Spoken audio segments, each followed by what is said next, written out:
Hey, here we are.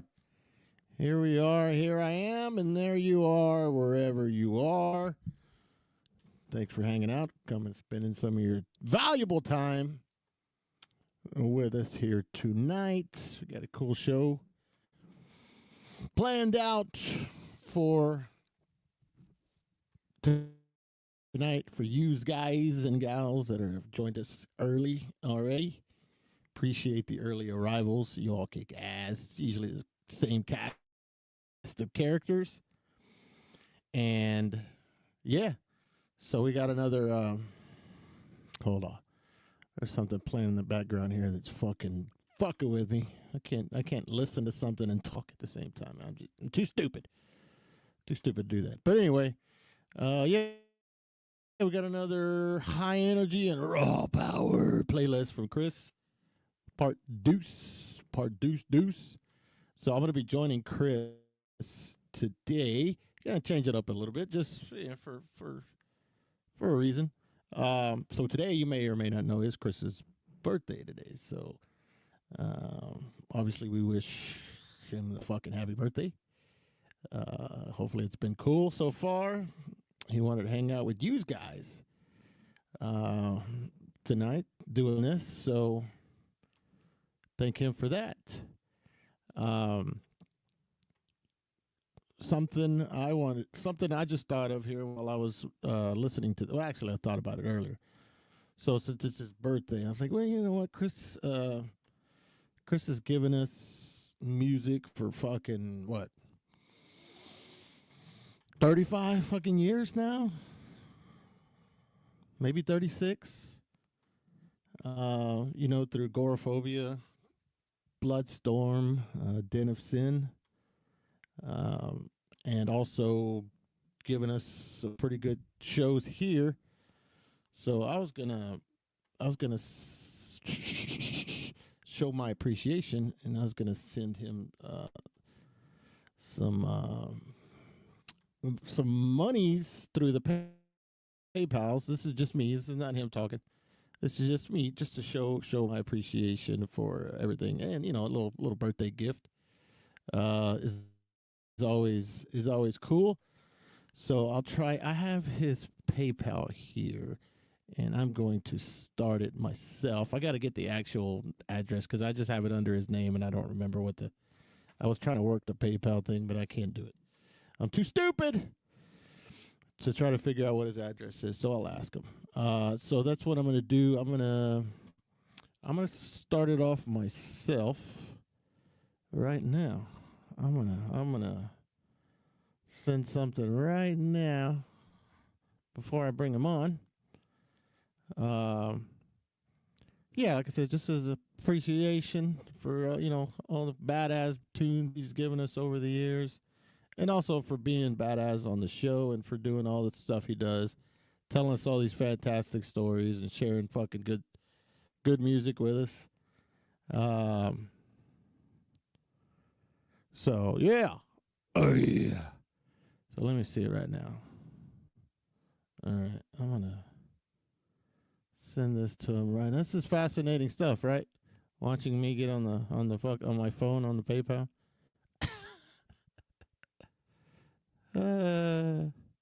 All right, there you go. All right, so I just sent him a nice little gift. So anyway, thank you. If you want to do that, I'll have it on here. It's not coming from him. It's coming from me. It's just my idea. I just figured, hey, why the fuck not? So, all right. Without further ado, I will bring our guest of honor on, the one and only Chris Mezzadurus, with Hey, of course man. a 3 degree shirt, You. which I would have never known what that shirt was 2 years ago. So now I know. We all know that's the 3 degrees. Yeah. Right, They're my Black Charlie's Angels. What can I say? Yes, exactly. Yeah. So anyway, Thank so you yeah, so welcome much, in by again. the way. Yeah, I said, I know I messaged you happy birthday earlier this morning, their text or whatever. But yeah, obviously, happy birthday. It's fucking cool that you decided to hang out with us on Absolutely. this day. And, These are the only real friends I have, honest to God. The people on your show and everything that I talk to, it's really use people are the most I communicate with, in all honesty. Besides Jim Rowe, of course, but everything else is kid conversations on my school bus. Hey, you know what? Yeah. Speaking of bus, I was thinking earlier. I said, how come I didn't think of this yet? But bus and one of your all-time favorite extreme bands, I was like, Chris should call his bus the Incubus. Why not? Right? It fits. There's a cheer to it, Yeah, I don't know why I never thought of that before, but yeah, he drives a fucking Incubus. Oh my God. So, got Jim Rowe's primitive stickers sticking in the back of my bus too, in the back seat. They're just like, I know they look at them. They're like, "What's that?" I need ETD stickers from you. Yeah, I got put them on my bus. I'll be sending them. I got some mail stuff to take care of this week, and you'll be part of that. Yeah. But anyway, like I said at the beginning, hey man, we appreciate everything you've done for like the underground scene. I know you do it just because that's what you want to do. But you have your music has, has affected people over the years, somehow or another, or else you wouldn't still be around. That's true. People I can't do it if I don't have good. Yeah. Yeah. Can't do it if you don't have good people, So, but anyway, people are enthusiastic. Yeah. So if you would please, and again, I know he didn't ask, what is if people want to be, you don't have to. I'm just saying, I just figured, hey, let's do a little fucking gift thingy, little PayPal thing if you want to. I just sent you something. I'm not going to reveal what I sent because it doesn't matter what I sent. Thank you very much. And by the way, you know what this is going to go to? Finishing up my album this weekend with Jim. That's exactly where I would put it to. There you go. So your gift is going towards finishing that. What is the actual email for that? Because I have you on. I don't know what it is. Okay, it's Chris G. Mezzadurus at hotmail.com.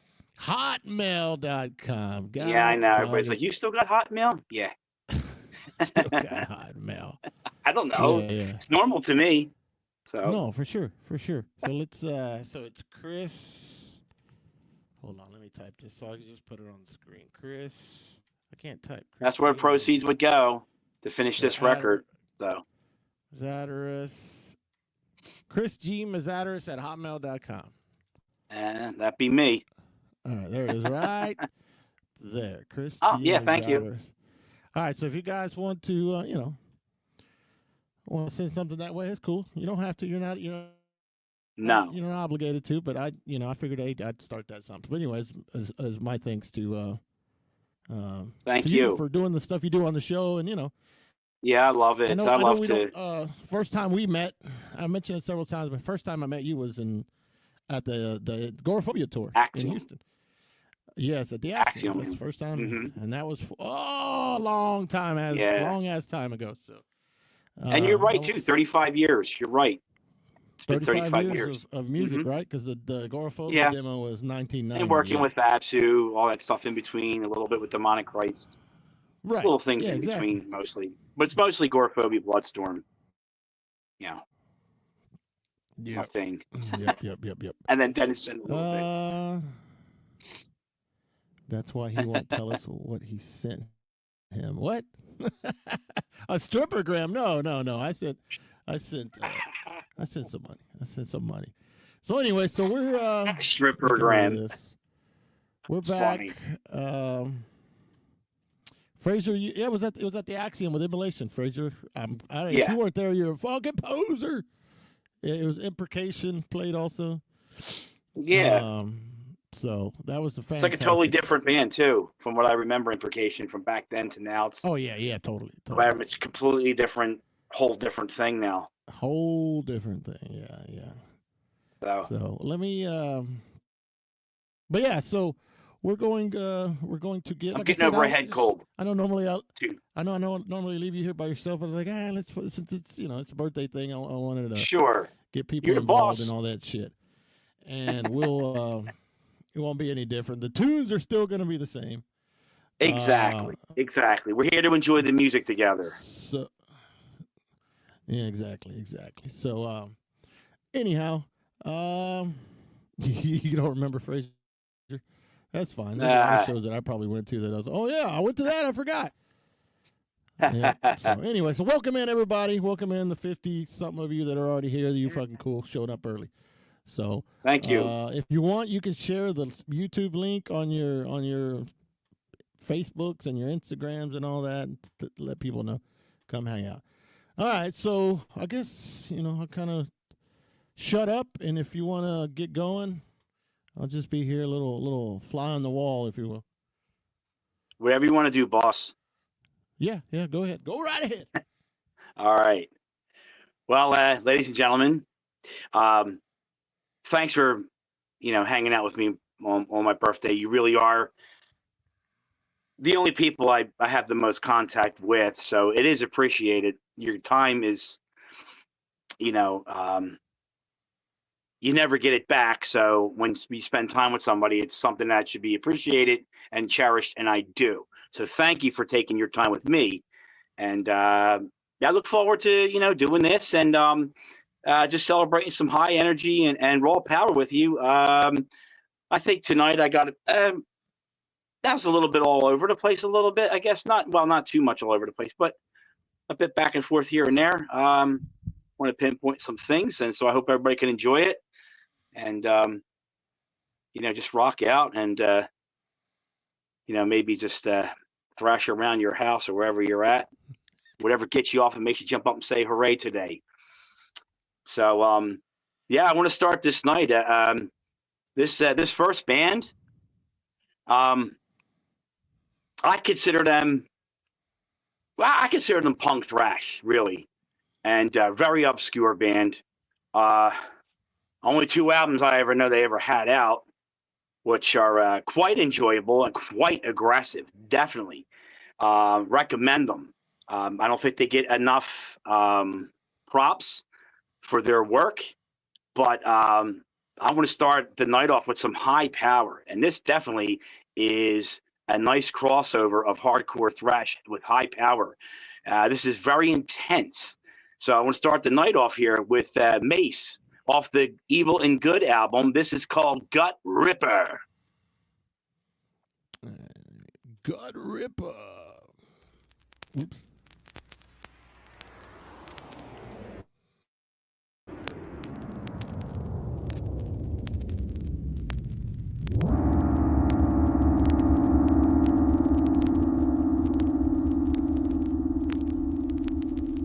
Gentlemen, welcome to Cranial Tip Laboratories.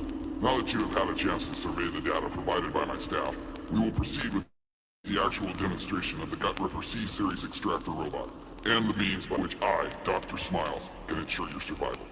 Nurse, the overhead lights, please. Thank you.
Oops. All right. Ah, there we go. There you are, man. I think what happened on that, it goes right into the next song, if I remember right. Oh yeah. So, yeah, not to It's all good. Hey, so Mace, I think, is a wanted to do very is underappreciated band. something a I little really different. think they're underappreciated. Yeah, something I want to do a little different today is since most people like a lot of times you can't really see what's on, or you can't really see what's on the screen, what people are typing as we go. True. So I thought it'd be True. cool to kind of let you see some of those today, since most of the time it's a little more relaxed today. You know what I mean? So Yeah. I'm chill today. I just got over a severe head cold, and I didn't feel like putting on my hood and my big jacket. I just got over a massive head cold. So I was like, I'm going to just, put my 3 degrees on and just, jam hard, like the contrast. Yeah, person was right. She said to somebody before that they were trying to talk to me. She had to tell them a couple of times, Chris, don't see your chat. And yeah, she's right. So thanks, person, for doing that. If you're in here, thank you. Yeah. All right. So let's start from the get-go. James, we hope it's as good as the first one. You know what they say about sequels. He's talking about like your part 1 or whatever. So okay. He liked the first one a lot. Say, I hope the second one's as good. I try, but I give it all my honest, my honest point of view Megan's is. Here. Oh, Megan, hello. Thank you, Megan, for your video message too. I got it, Megan. Thank you. Justin Harvey. Justin. Was here earlier.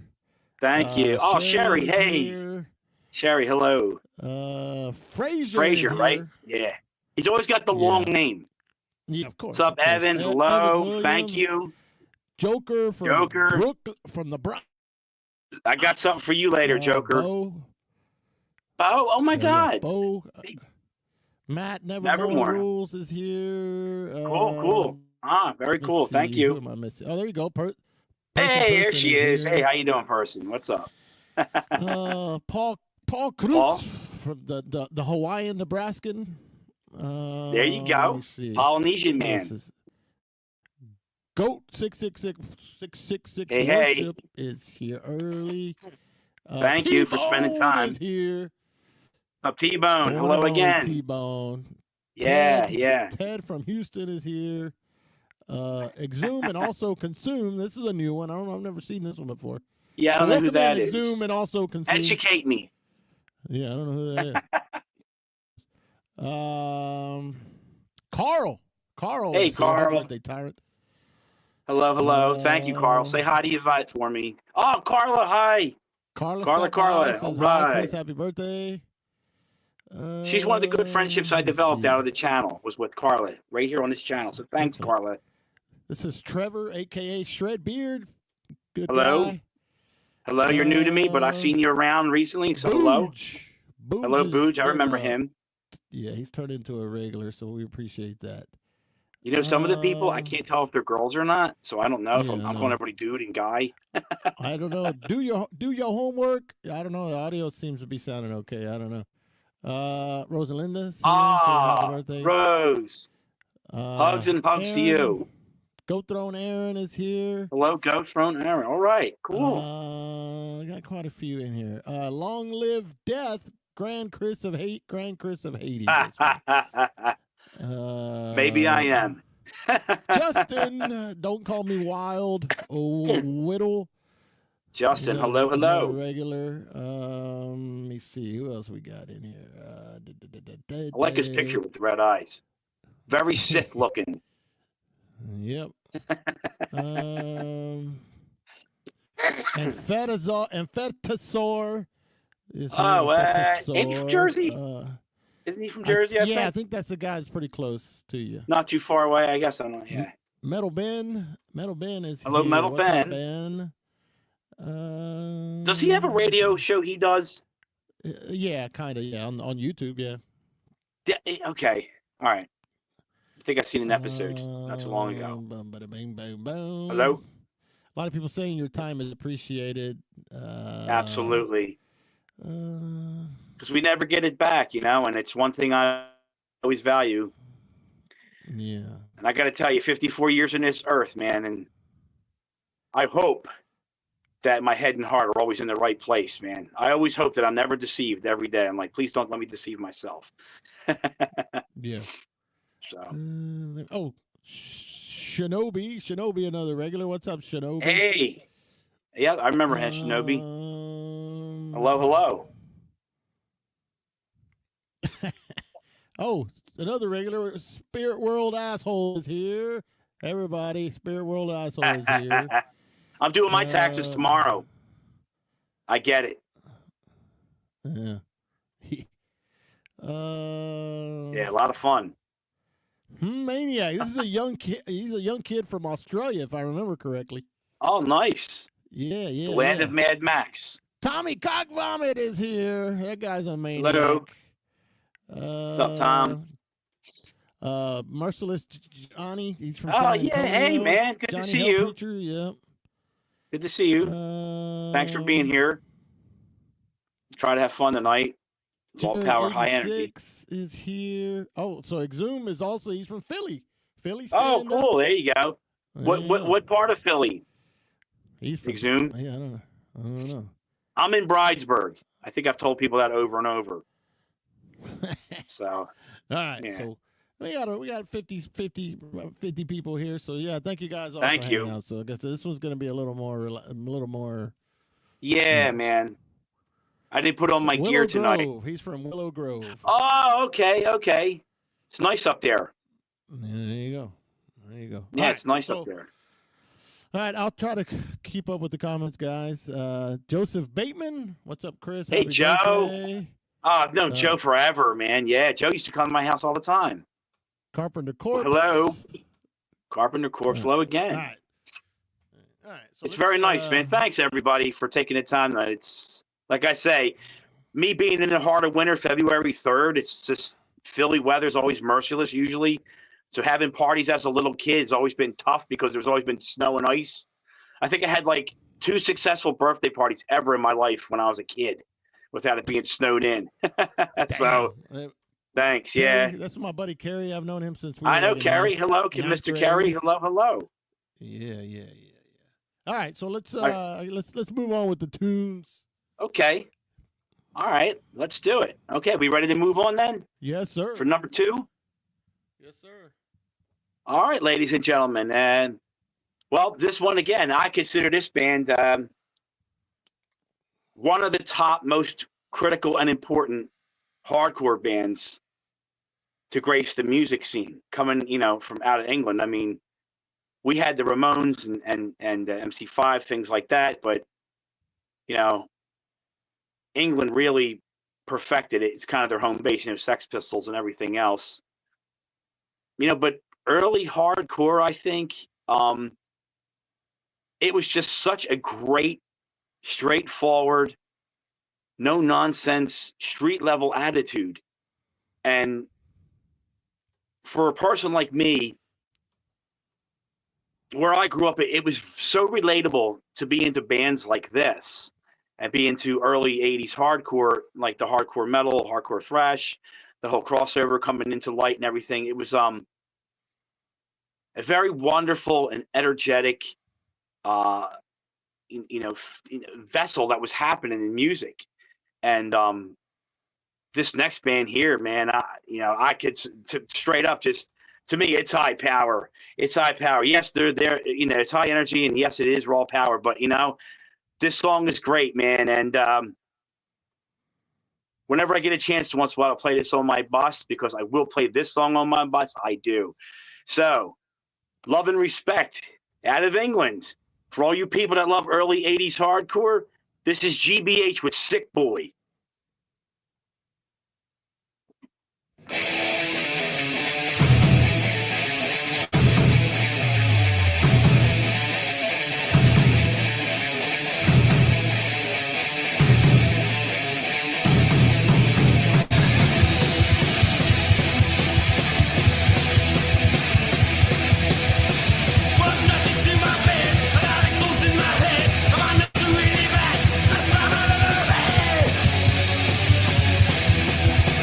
I'm a sick boy.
Now that to me is nothing but sheer high energy. That's excitement, man, and that's something that was so street level, relatable to us that growing up, you can't get enough of it, and it's still, it holds up the test of time. I mean, that's to me is one of the bands like Discharge, Exploited, Broken Bones, Crosscut for me. They're the bands that really, to me, are the absolute best when it comes to the crossover of hardcore and metal, the thrash and the metal. They were the best, and we all adored them. I mean, to us, the early 80s hardcore bands and crossover bands spoke to us because it was very street relatable to us and my society, my demographic of my neighborhood. So, always just big salutes all the time to GBH. And just for the record, my daughter Eva finds Colin hot. She loves this big spiky blonde hair. Yeah, Eva likes Colin. Yeah. So there you go. Hey, she can like worse, so I don't mind her. She finds Colin. It's fine. I know you like GBH and the Exploited a lot. Did you ever spike your hair? No, my brother did. Frank did a mohawk when we did that 2000 Bloodstorm tour with Enthroned. My brother had a mohawk. So if anybody ever saw us on a tour, he had a mohawk. I never did it. Well, Frank was big time early on hardcore guy, right? Yes. Yeah. Because his age group, most of they got a lot of those shows hit Philadelphia a lot because New York City's like just, it's 200 miles away, and North Jersey. So we're really kind of a tight knit area. So back in those days, they would hit a lot of the small clubs in here. So it was easy. And they were old enough, they had, friends with cars. So they were able to go. I wasn't able to go. I had more records than these guys, but they were able to go to more shows than me. Right. Here's the trade-off. Right. That's great. Yeah, man. I was like, man, I don't know why I hadn't asked you that because I know you really like the early Exploited and GBH and things like that. So, it's I mean, I don't think there's too much of that going on now. I mean, for me, maybe I'm a jaded guy. I mean, maybe it's my age, right? I'm 54 now, so maybe. But I really sincerely do try to find a lot of things that are newer that can hold anything like that, that I play and when I do on a show, I really do search for those things because I still believe in the journey and the thrill of discovery. I do. And that's something I talk to with the kids on my bus, like about comic books. This one girl on my bus, Kaylee, she's an 8th grader. It was her birthday today too. Our birthdays are both February the 3rd. So I got her a gift. I bought her Teenage Mutant Ninja Turtles Omnibus. It's like 8 issues in one.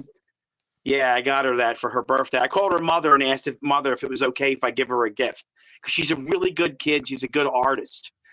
So and I like seeing that in kids when they have that enthusiasm for art. So, I'd rather give a kid that has potential and a good mind a gift like that because they're always going to have that. They're going to keep that, They're going to build off of that. That's something that's a building block for them. That's how I looked at things because I did that going to art school too. So, like, I'll pass music on and I'll pass, like, art, like, especially for kids with comics, being a comic collector. It's so much more relatable to them. So I got her that as a birthday gift, and her mom said it was, it was completely fine. And they made me, her mother and her, made me a batch of Puerto Rican cookies, all these different cookies. Oh, nice. So when I got on the bus, Kaylee's like, "Happy birthday, Mr. Chris," and she gave me this big bag of all these homemade, like, Puerto Rican snickerdoodles or wherever else they were. They were awesome. That's all I know.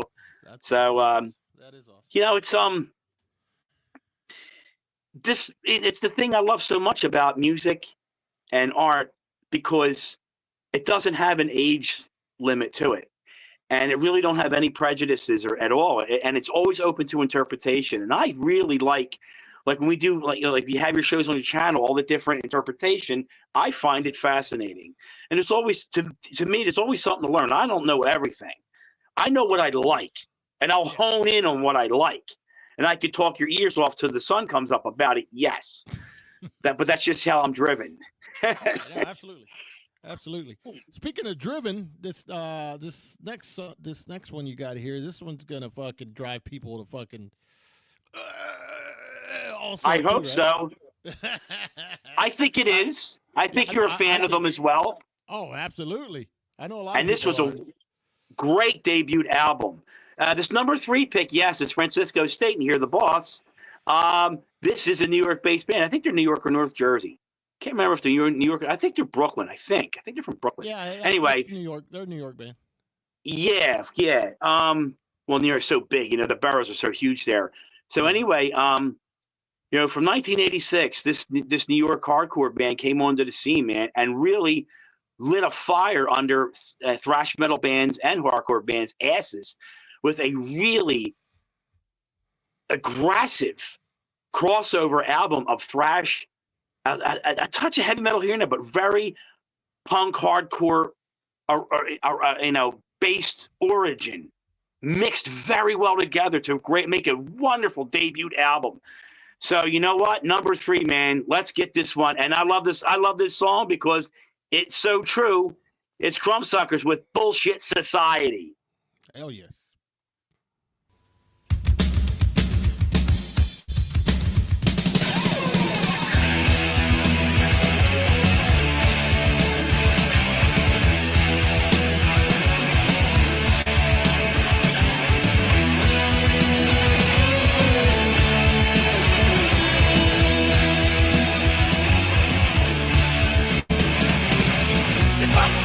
Everywhere from everyone, even though that's to the better side of us. And they're looking at someone, they will try to fucking rap. Who's right, who's wrong, this fucking dead. It's so true, it's a bullshit society.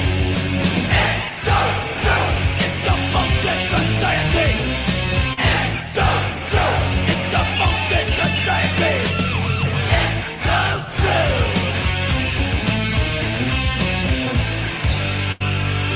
I think cracks down the wall, their experience. Johnny goes to bed, I see red with you up your ass. Bullshit get your ego, fly up on the clouds. Hanging so fucking big, you think you'll finally get yourself. It's so true, it's a bullshit society. It's so true, it's a bullshit society. It's so true, it's a bullshit society. It's so true. Strong vomit, everywhere from everyone. Even though that shit don't matter, try to watch the bullshit one. And I want to know someone, they will try to fucking rap. Who's right, who's wrong, do you fucking understand? It's so true, it's a bullshit society. It's so true, it's a bullshit society. It's so true, it's a bullshit society. It's so true. Bullshit get your ego, so I am on the cloud. Yeah, it's so fucking big, you think you'll finally get yourself. It's so true, it's a bullshit society. It's so true, it's a bullshit society. It's so true, it's a bullshit society. It's so true.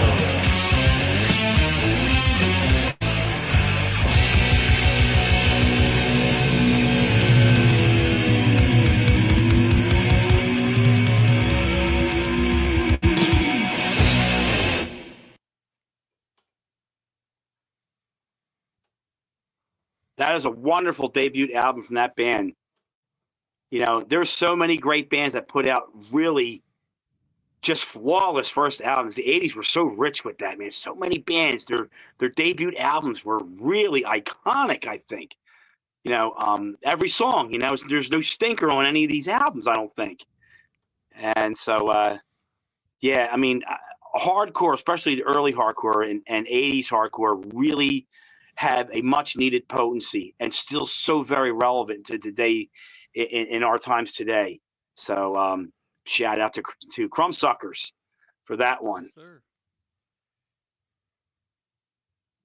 So move on. I don't have nothing to say after that. Oh, okay. We're winging this a little bit tonight, people. Yeah, so I'm trying to give the boss a moment here. No. I'll butt in if I need to, but no, go ahead. Well, this next one, I want to put this one out to person because this one is on the raw power end of things, I think. And I know she is more fond of doom and slower tracks. And this band, this the only album that ever existed, and it was on New Renaissance Records.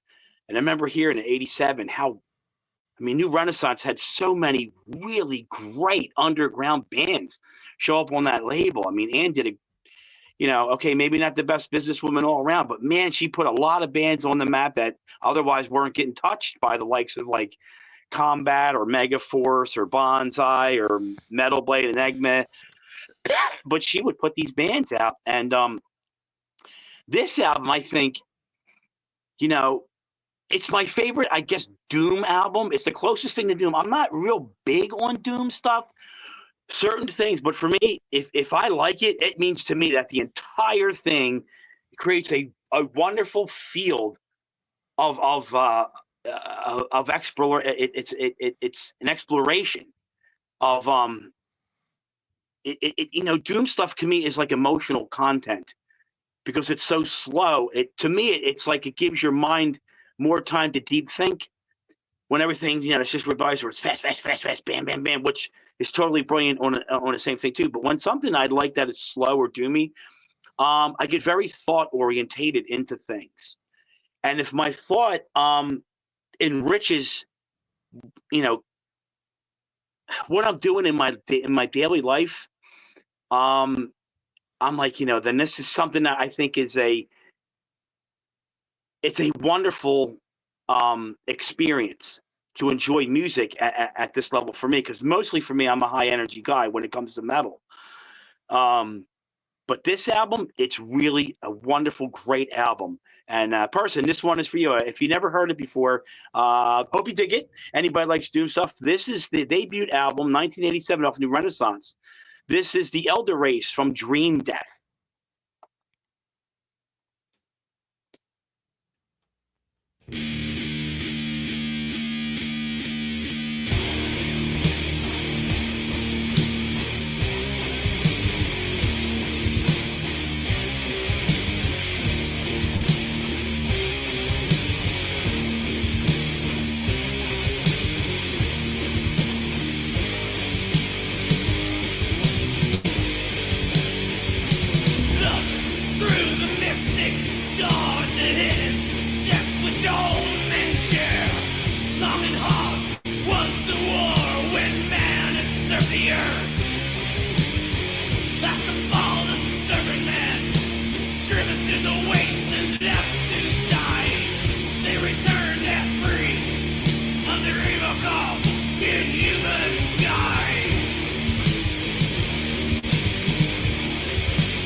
Show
was taught. They rushed the dais. Victory finds defeat. Burst through the throne room. Someone in his seat.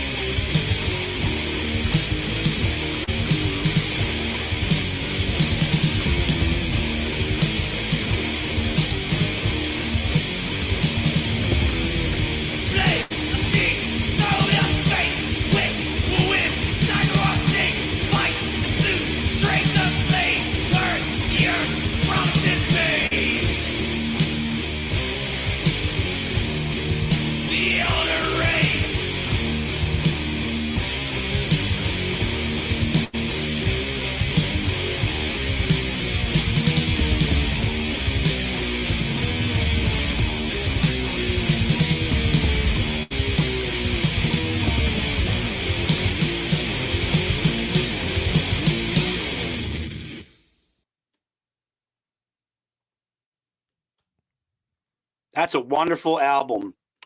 If you haven't heard it, I would recommend it. It's really a great debut album. The whole album sounds amazing. I mean, you hear everything so good just in that song. Bitterness and Hatred is a good song off of that album as well. The whole album is really a great.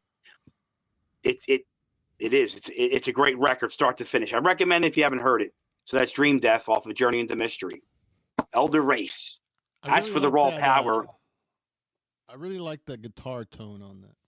Yeah, me too. I find it very enjoyable. It sounds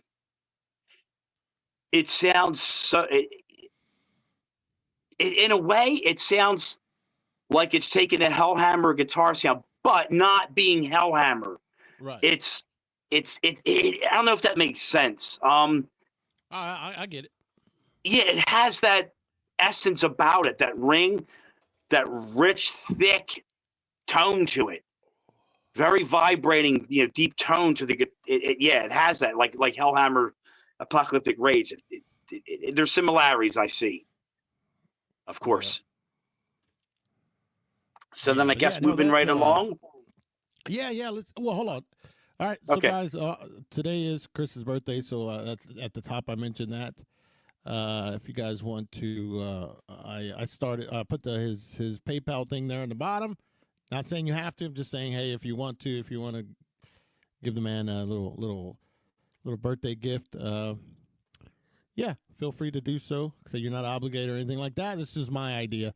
So, and it's gonna go towards the Bloodstorm recording, the Bloodstorm album that'll be coming out and being finished. That's where it's going. So, yes. Anyway, all right, let's move on to the next one.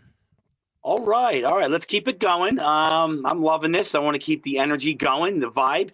So once again, man, bang! I'm going right back up into New York with this one. Right back into the heart of it. More crossover, hardcore thrash mix. To me, I think this band is more. It has more punk. It has so much more of a rebellious punk attitude in it. Not to say that Crumbsuckers ain't, but this band definitely, to me, has that real street grit attitude.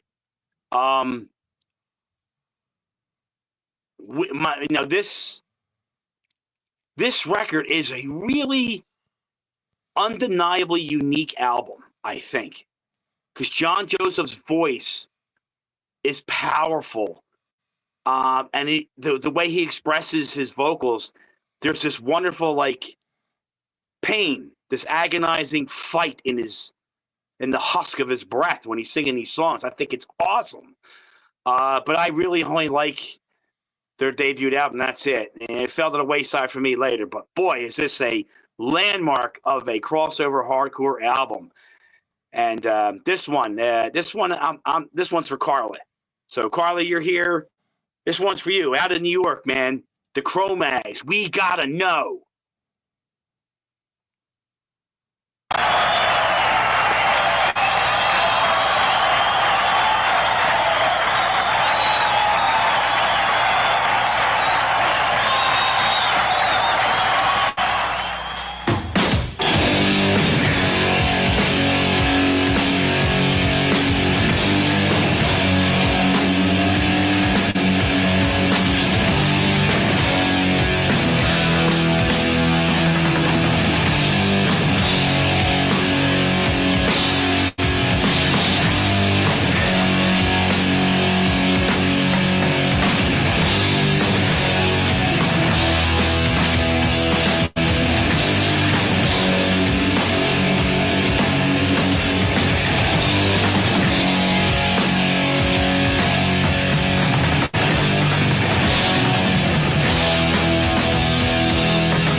All right. America wouldn't be the same without, 80s hardcore. It's true. It was so critical to our scene, I think. It really did. It held its own position. And I think it really did. It helped it put the ante up for the thrash metal bands more too, in a sense. And it made them more palatable for metalheads too. I think that way. That's how I saw it. Because they're very street level. Yeah. The demographic is very street level, and that's the biggest attraction for me and my friends growing up. And that album, man, is very unique. I mean, his voice, man, John's voice. I mean, when he sings Malfunction, Malfunction, it's all, it's crazy, but it works, though. I think there's a brilliance to that. I'm sorry. I'm still getting over my cold. So another shout out to New York, man, for high energy. Yeah. Interesting note about that video. The video, and I know this because I heard Paris Mayhew, the guitar player from the Cro-Mags, talk about it. He's the one that directed the video, and he's not on the video as much because he's the one doing most of the recording. So there's only some live shots of him playing guitar, right? Because he's the one that actually filmed everything that was happening and directed the video. So he doesn't appear in the video as many times as the other guys, which I always thought was pretty interesting. Yeah. It's cool, though. He captured his moments in time when they went over, I guess, to England. And that's the nice thing about that stuff. And it turns into a loved video from a band that, people like us grew up on. So this stuff is priceless. It's just an endless wealth of adventure. It really is. Rebellious spirit. Love it so much. So now here, I want to move along here. My number 6 for tonight, when being such a huge fan of Hellhammer, Celtic Frost, by the time it was 85, Celtic Frost were hot already, But, I would look for bands that had anything remotely close to how Morbid Tale sounded, and you look and you search, and you find them here and there. But this next band, I heard them first on the Thrash Metal Attack from New Renaissance compilation album they put out. And they took a demo track and put it on there. And like most of the stuff I heard for the first time, is due to those compilation albums that New Renaissance put out. They were awesome. If nobody has any of them, I recommend all of them, because it's a plethora of 80s underground. To me, they're the best comp albums. They really are. They put out some really great bands that still inspire and raise interest today. And this band definitely raised interest. It's a shame they never made like a real album back then, but apparently the demo turned into an album, I think the story goes. But this band, they were an answer for me to having that missing Celtic Frost Hellhammer sound, because by the time I heard them, Celtic Frost did the End in Pandemonium, and they were changing. They were getting so avant-garde in their sound and their direction was so. To me, Celtic Frost were they were innovators. They were innovators of the sound they were putting into metal music, and I think Voivod were. They were innovators. Those two bands to me were innovators because they've definitely used their sounds and image to keep inspiration rich and very it challenges your mind to enjoy a lot of other things that you normally wouldn't think about. Is what I'm saying. But this band here was an answer to that, that long lost sort of Hellhammer sound I was looking for, and they are definitely, without a doubt, an influence on Bloodstorm for me. So my number 6, man, this to me is raw power. And out of Denmark, this is Samhain, Evil Courier.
You go once again.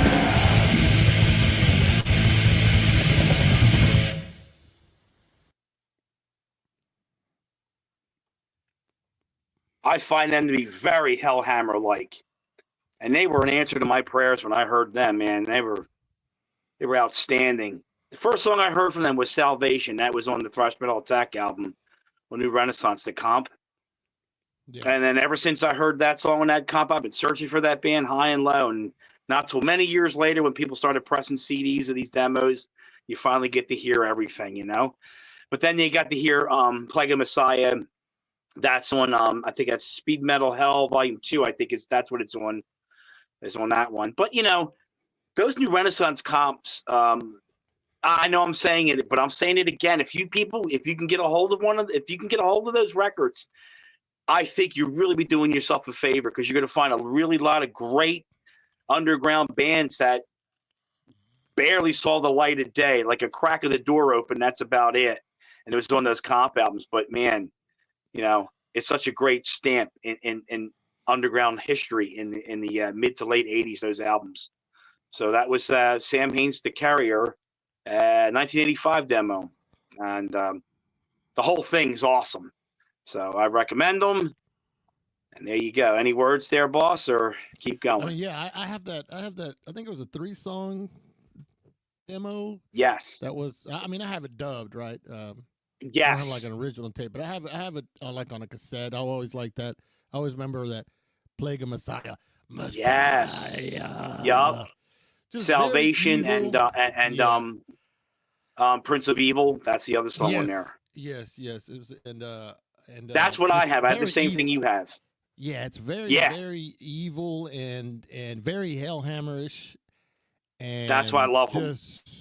They just have that. I don't know. They captured that feeling perfectly, I would say. I do. I think so. It's influential to me. They really were influential. Just hearing that one song, Salvation, on the comp when I first heard it, stuck in my craw forever. So by the time I got to hear the other songs, the full, 3 songs, I was like, oh shit. I wanted to hear more. And then I think they changed their name to Des Exalt. Yes. And they had a weird demo title called Fat Boys Wanna Rock. I was like, what the hell kind of title is that? I remember reading about that. Didn't they have something called FOADSOD too, or something like that? If I remember. He might have. Yeah, I don't. They might have, but I remember that under Des Exalt, they had a demo, Fat Boys Wanna Rock. I'm like, what the hell's going on with that? And I always blame Anthrax for that kind of bullshit. I do. I can't stand that shit. I really can't, So, now that's me. Because in those days, we didn't want to hear nobody messing with heavy metal. We wanted nobody fucking with it. We didn't, me and my friends, if it had anything, if it had a tinge of anything that was like glam or anything like that, we're like, man, we don't want to deal with any of this. It wasn't, for us, it wasn't relatable. It really wasn't. So it's this, it's just no general interest, especially when you're that young in this city, growing up in the 70s and 80s. You didn't want nothing that was weak, not in those days, I mean, you get older, you rediscover a lot of things, which I do. But that their tape, man, that's never left my craw. Those songs never left my heart. So if you were going to continue now, this would be track number 7 this evening, folks. I just want to tell you all again, thank you for hanging out with me on my birthday. You all help enrich my life and sharing music with you. It's for me, it's a gift to be able to do this with all of you. It really is. And I don't take it for granted, and I appreciate spending time with me. So thanks again. I wanted to give that shout out in the middle of the show here. All right. So now, this next this next track I want to play, for me, this is total high energy. This band's total high energy. And the thing I like about this band, with a lot of so many other bands from Europe in the 80s, a lot of it didn't see the light of day over here as much as you would just read about it. And I think when I explained some of those things, I think when I was doing walking through the 80s, how there was only so much stuff that you've seen you either read it in the thanks list or a credit list of a band that you liked, or you read about it in the magazine, and then it was a shorter chance if you would see it pop up. And it used to be for us, for where we lived, wall-to-wall sound and video was the place to get these things. But you know, this band here, you know, I mean, another great German band. There's so many of them. Europe alone just has so many bands that were just rich and just didn't get too much until much later in their careers. But man, this album, I have to say, is it was a sleeper for a while until you hear it again. You finally get to hear some of these, and it's like, shit, you know, I missed out on this one, you know. And then that's the nice thing when CDs came into play. I got to hear a lot of the bands I didn't get to hear in the 80s because of the CD boom in the 90s was coming out. And that's where I really got to hear more things that I didn't get the chance to hear in the 80s, you know, being on record or tape. But this band, you know, I consider them along the lines of Death Row and Iron Angel, Necronomicon, you know, bands like that. I mean, it's just a very intricate, exciting, and energetic album. Every song is precisely a standalone character on its own, I think, on this album. It's an outstanding album. I picked this song off of the album because I personally love the riffing in this one the best, because it's the way that the chords, some of the chords are used. It just sounds so very soul gripping. It really catches your ear, you know, that window to your soul. You know, it gets you, and it just, you know, it just blows in your heart and your soul. I love this song. I think it's the best one on the album. So number 7 tonight. This is Angel Dust off of Into the Dark Past, Atomic Roar.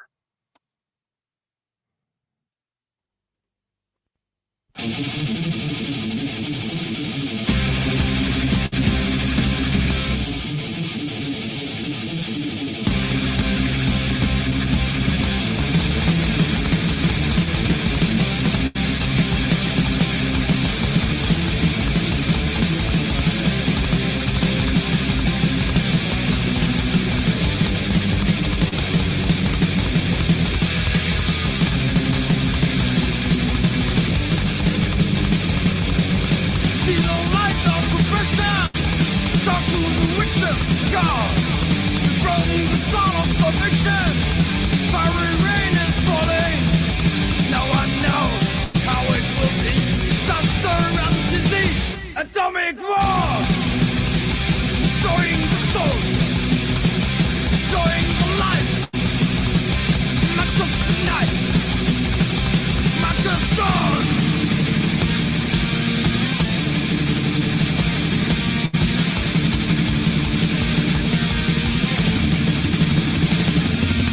Who can stop them running through the circles of this bones? Death of steel and iron, blowing like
out of formation.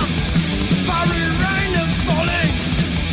No one knows how it will be. Disaster and disease. Atomic war. Destroying the soul. Destroying the life. Match of the night. Match of the soul.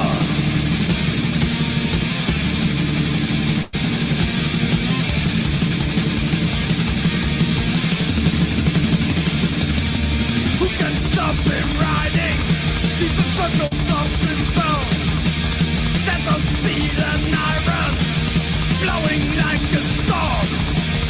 Enemies of living black, children of the soul. Burning back, you and me want to be free.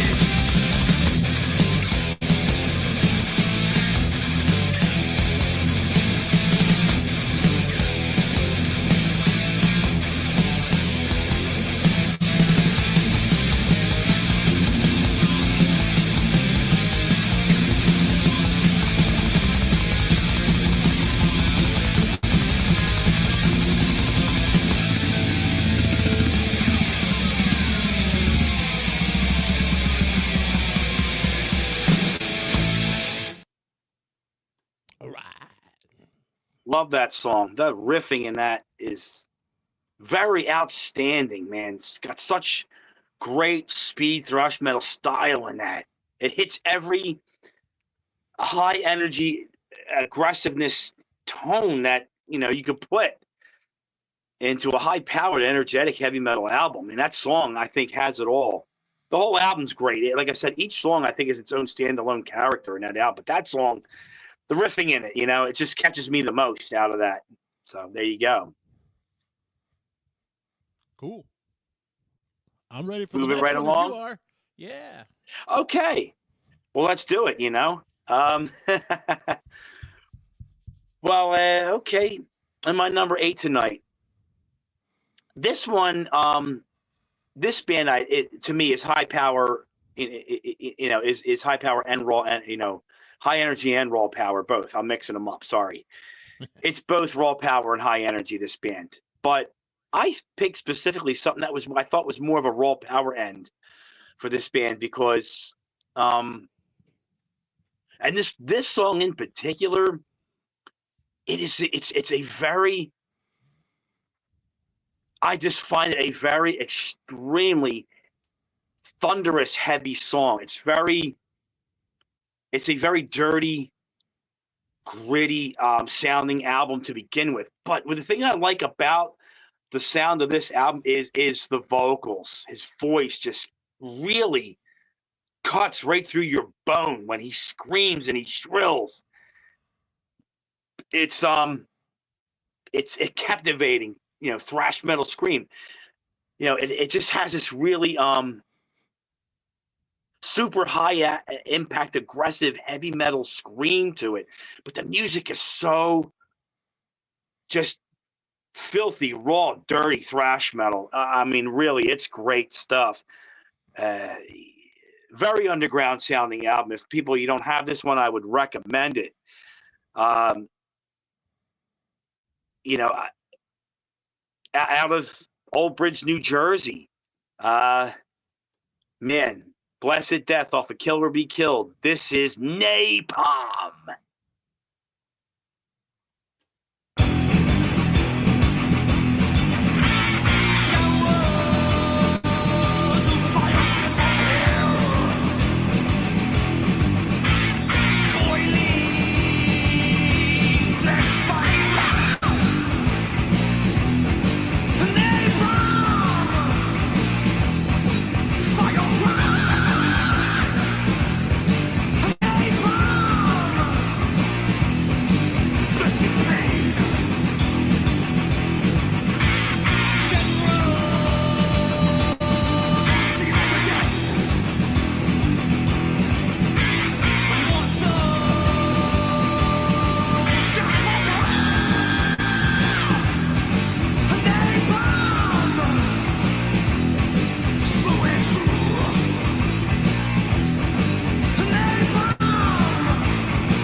Well, there you have it, ladies and gentlemen. If you haven't heard Blessed Death, you heard them now. That was the Kill or Be Killed album. That was the first album. I love the screams, just how it rips right through the guitar riffing. It's so raw.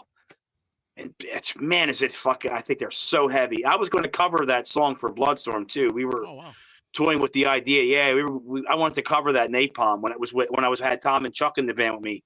We were going to do that. We were going to do Napalm on one of the records as a cover.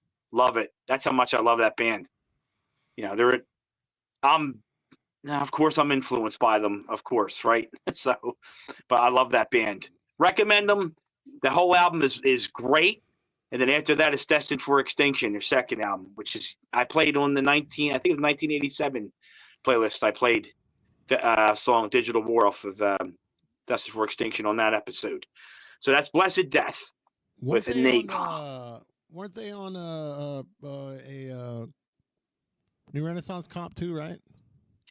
I think they were. I think they were on their label, and then Roadrunner picked them up. I think, yeah, Roadrunner had them for Destined for Extinction. Yeah, but I think the debut album, if I remember right, it was New Renaissance for their debut for Kill or Be Killed. This album that I just played, the Destined for Extinction was Roadrunner. I remember that. Yeah, I remember. I'm pretty sure they were on. Yeah. I think I remember. Did you hear them before? Anyway, that's all. Were you into them guys? Oh yeah, yeah, oh yeah. No, I'm good stuff. Yeah. I don't think it's weird. It's like bands like that don't really get that much. They don't get that much credit as some other bands. I mean, I'll be honest. Bands like that are worth their weight in gold past the Testament and stuff like that. You know, they do like one good album and that's it. You know, and then it's glorified. But these bands, they put out, 2 to 3 albums, and they're just going. It's guttural. It's very guttural, and it's brutal. It's brutal underground music. And I was like, I always thought it was a shame that a lot of these bands don't make it in a higher position than they should, because me and my friends loved this stuff, and we couldn't understand. But when you get older and you're out in the world and you're touring, you start to see how things work. You're like, oh, we got the wrong people involved in the business. That's what the problem is.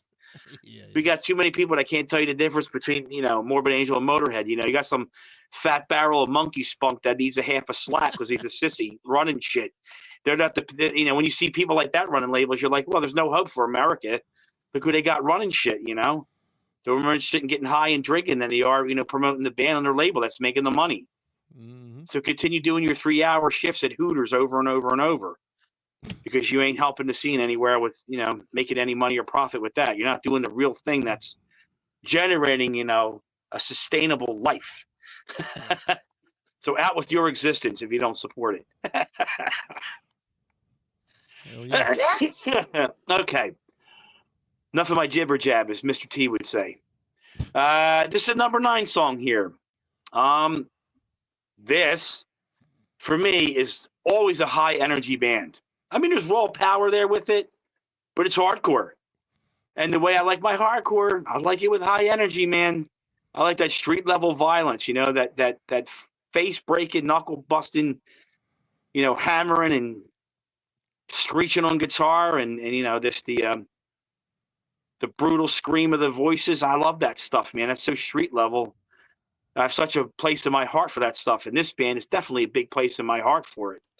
So for all you people that love your hardcore, and Mr. Fraser, they're Scottish, but you can still love them too. They're still part of your mainland, okay? But this song specifically, this release, I really like it a lot. This band is, for me, it's one of the best, the top, cream of the crop hardcore band. They're actually, I would say they're hardcore thrash by the time they started getting in the late 80s. Definitely. They started out punk, but got more hardcore thrash. But it's great stuff. So from 1987, this is Exploited from the Death Before Dishonor album. This is Drug Squad Man.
for mine. The drugs for mine. The drugs for mine.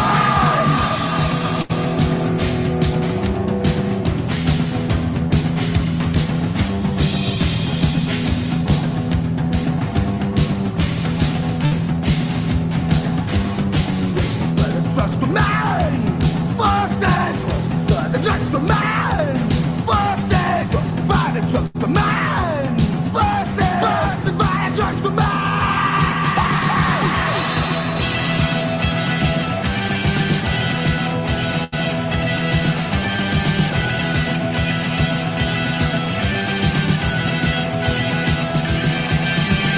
Take the gun Monday morning.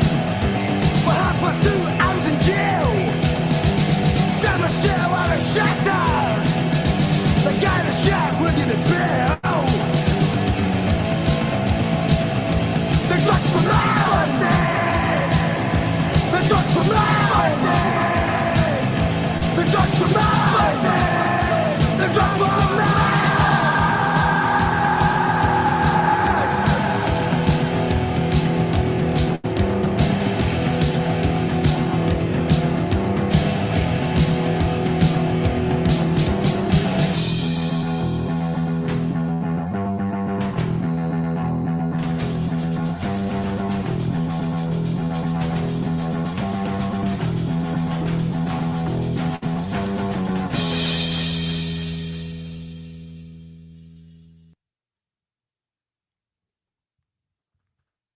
Yeah, I love Exploited, man.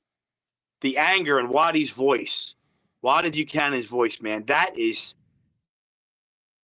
potent street level anger for us back in our Kensington days. You know, just like John Joseph and Cro-Mags.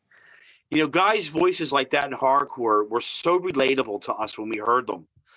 You know, they had their voice and their punctuality and you know, the brutal aggressiveness and the arrogance of their tone, you know, the just that rebellious spirit.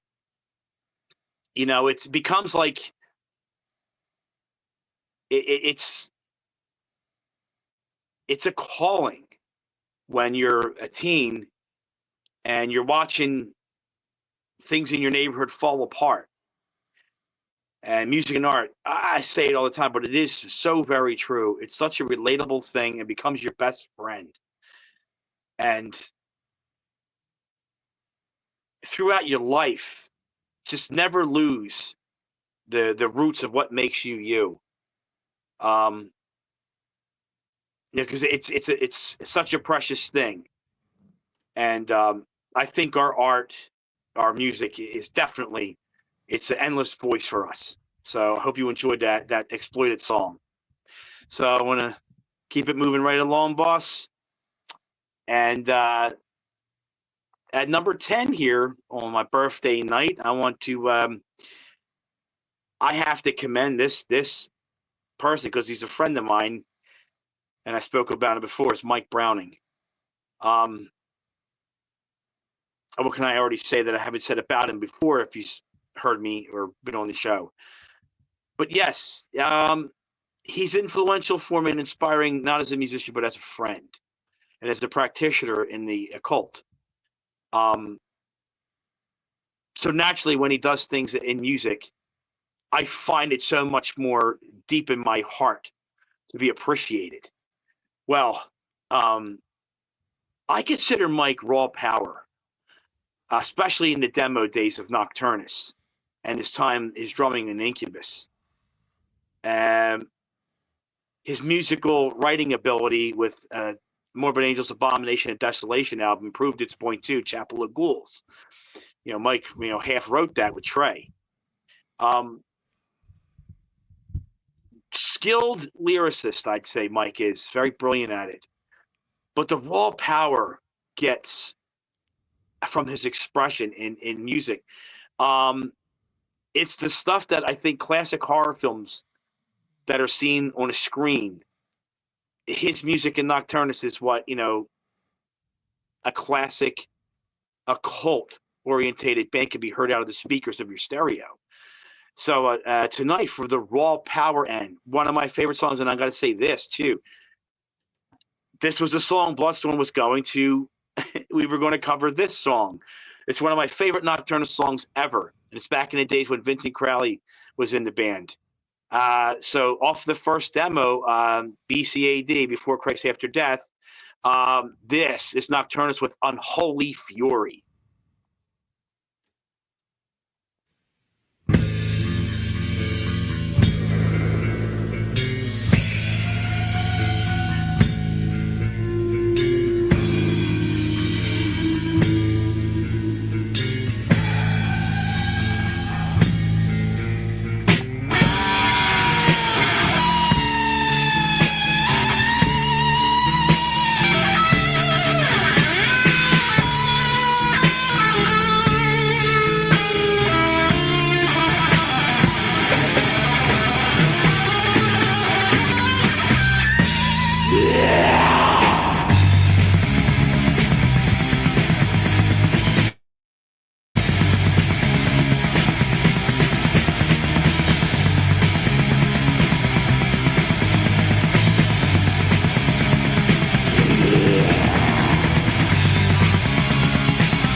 My favorite Nocturnus song. Oh my God.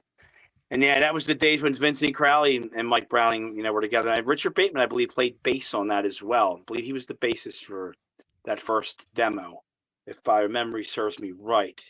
So, but it's really, it's remarkable how, his voice is much different on the demos than he does with his albums, because the albums became much more cleaner produced by the time he hit Earache and put out the key. And I always, knowing him as a person, know his ability. But it's behind what's in that mind of his and in that heart. Draws me in more, not just as a respected musician, but as a friend, as somebody that is a pure occultist who, lives and speaks what he does. And I love that. I appreciate people like that. So that's my favorite Nocturnus song. I say that one right there. That's raw power. You could hear it out of his voice. It's raw power. Mike had a great voice in the early days. I think so. Yeah. What I really like about that demo, it still has that Abominations of Desolation feel to his vocal approach, and it just sounds like it could have been bonus tracks on that Morbid Angel Yeah, exactly. Abominations of Desolation. It just has that feel to that. 100% agree. To that, I was like, that's why it's just fantastic. But yeah, I agree. I love that demo. Yeah, it's my favorite. So, want to move it right along, and number 11. Okay, this is a high energy song. I'm going to be putting up here, folks. I'm trying to switch it back and forth for you all. Keep you interested on your toes a little bit, Anyway, well, this is another New Jersey band. I think they're out of Red Bank, I believe. That's their home area. 3-piece band. I say the guitarist, for me, he's one of my influences as a guitarist, without a doubt. I call him the thrashing speed death wizard on the fretboard. He's one of the absolute best at doing solos on at least the first two early albums. I didn't care too much for the third album they put out, but because he was no longer doing vocals, he had a vocalist come in. I was like, really? I kind of like the way he did his vocals with his guitar work. It was something very just very potent about his execution with vocals and guitar at the same time. And I've seen him live back in those days. I've seen him play with Crumbsuckers at Pulsations back in Philly, around for the Ticket to Mayhem album. So for high energy tonight from New Jersey, man, Whiplash off of Power and Pain album. This Stage Dive. Stage Dive.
I think we could agree, people that love their high energy have to admit undoubtedly that Whiplash Power and Pain album is flawless, start to finish. There isn't one fucking weak underbelly thing at all on that album. Man, does it go. And Tony, well, all three Tonys, but Tony Patero, guitar wizard. And I love his voice with the way he plays. And seeing him live back then across that fucking place was torn apart. He got on there and he just like, you heard the riff, and he went, Rage! And that fucking place tore apart, man. The fucking sprinkler system, somebody's hanging on that thing, it broke that. Soda machine got flipped over. Yeah, that place got tore up, man. And wow, when you get that kind of brutal interpretation going at that age, fuck, you feel like you're absolutely unstoppable. You feel like you can stop bullets in your chest. You got so much adrenaline going you at a show like that with a band of that caliber, man. That is unadulterated pure talent, man. Whiplash, I think. So I put them in high regard, very high regard. Yeah. Flawless album, start to finish.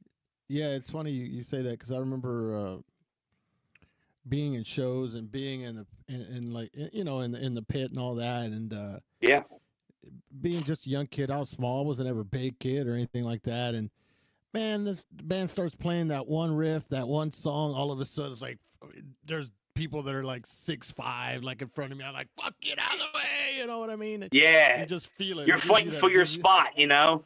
Yeah, you're like, yeah, it's like get out of my way. I mean, you felt like you could just, you're like that. You get all that adrenaline, invincible, like the car or something. You do.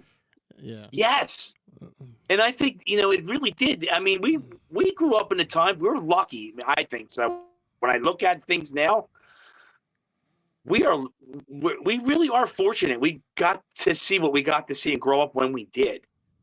I mean, when you look at how things are now, but see, it's our age. We know. Fuck, I'm just glad I had, my windows of opportunity here and there, yeah. Well, that being said, there's still it's these things are with you for the rest of your life.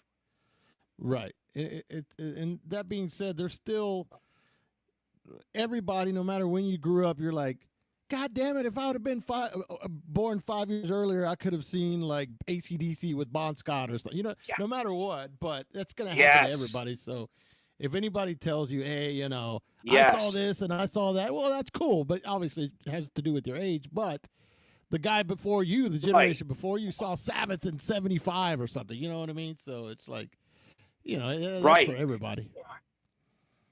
That's for everybody. It is. It is.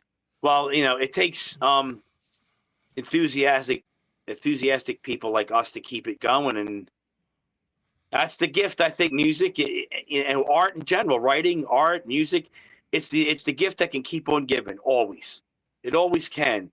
And it just generates so much inspiration and thought, and it gives you a really good foundation, a way of life. If it can really help point you in directions, whether you're aware of it or not, because it has for me.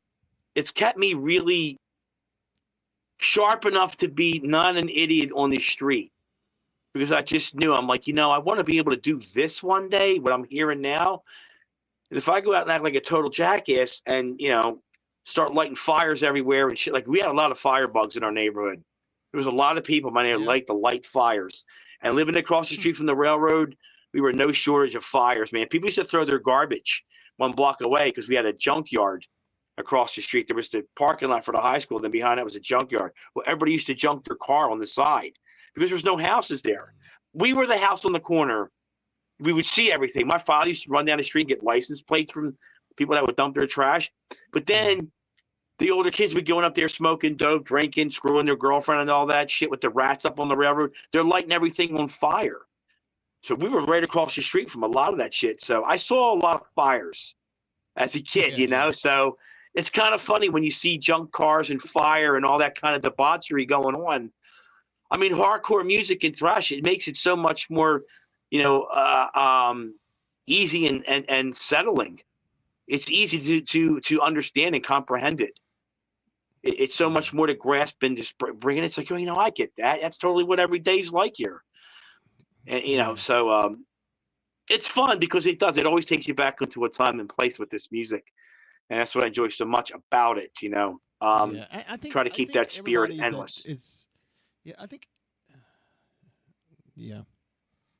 Yeah. I think everybody that I would venture to say just about everybody that got into this type of music at a certain time were or there was they were different than the norm because this shit wasn't the norm, and they Right. had many opportunities to go this way where everybody else was going. I mean, I had the same thing too. I was supposed to be like all the other kids, to your parents. Oh, be like them or whatever. But it just that wasn't me. That didn't attract me. That didn't do anything for me. I got bored with being like everybody else. So, Right. I could have gotten into other things because most of those other people were the bad people. You know what I mean? But since they looked like they played the part and they looked the part, everybody assumed they were the good people. But in essence, we were actually the good kids for the most part. And I mean, you have some bad kids or whatever, but everybody, I think everybody, that got into this stuff is at some point, in their life, they're like, yeah, I don't want to be like, I don't want to be like these people. This is what I want to do, and it's, there, like I was when I was Yeah. talking to Jesse Pintato's sister, they grew up around in East LA during the fucking gangs were everywhere, and those guys from Terrorizer could have easily just gone into Right. that lifestyle, but they didn't. They're like, I don't want to do Right. that. This is what I want to do. Yeah. You know what I mean? So I think everybody Yes. has Absolutely. that got into this has maybe not exactly, but a similar story where, I this is what I gravitated to, and it's just I don't know. It's interesting. It's interesting to me how It is. It a becomes lot of it people becomes have like your social environment, whether you realize it or not. It just is. yeah, yeah. It's just I don't know, but I just find it interesting that that's how it Yes. Absolutely. a lot of people have that they decide to Absolutely. go the other way. So anyway, Absolutely. Well, I went with music, sir, just like you. exactly, exactly. All right. Excuse me. Let me take a trip real quick. I'm still getting over my cold, ladies and gentlemen. I apologize. You're good. You're good. Yeah, exactly. Philly's a little bit merciless up here. Anyway, all right, where are we at now? Number 12. Okay. This one I'm putting out to my buddy Frazier. Frazier, I really love the kind of guy that you are, because Can I say something? Um, Can I say something go before ahead. you Sure. before you go on?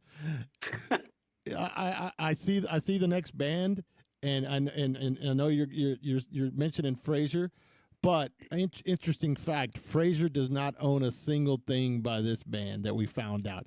I don't know how, but he doesn't. But anyway, proceed. It's okay. That's okay. Hey, I don't own everything either. Well, no, I I haven't know, had my own. but yeah. Yeah, but I know just he prides himself on that, right? exactly. Right. Like, I love it when he goes searching for his CDs, and I don't think he realizes the camera's on. It's comical to listen to. He's Yeah, Boomhauer. Frazier's Boomhauer to me, man. From King of the Hill, he's Boomhauer. So anyway, But Frazier, I love you, man. You're my kind of guy. Frazier what I was going to say, rules. yeah, I enjoy guys like Frazier because lighthearted enough, don't take himself too serious, but has a great fucking time with his music, and just a true fan of rock and metal music. And I consider myself a fan of rock and metal music before a musician. I do. The amount of time I listen to so many videos and play so many different concerts, and everything from We're Playing Tonight to the 3 Degrees. I do all of it. I love it so much. To me, it's a thrill. And when I see Frazier get excited about certain things, it's cool because he's like generally thrilled about it. I think so anyway. So I appreciate guys like him. So thanks for always being around, Frazier. We need more guys like you in the scene. And I appreciate your camaraderie, my friend. So this is Englishman. So I consider these guys, well, they're both raw power and high energy, but this track, I say, I would consider this one a raw power track because they're mostly known for their high energy athletic rock. So, Frazier, this one's for you, buddy. My birthday gift to you tonight, okay? So I want you to do what Raven did here on TV. Rock until you drop. Hands in the air, come on!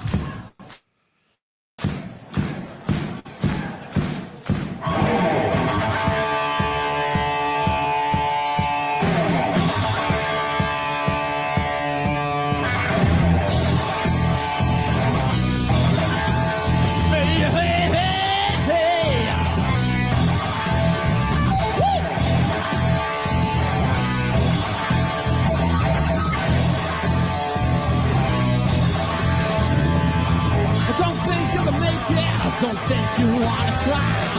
Sit back in your easy chair and the world will pass you by. Life is what you make it. That's what people say. Got to get together, make it your own way. Gonna rock until you drop. Gonna rock until you drop.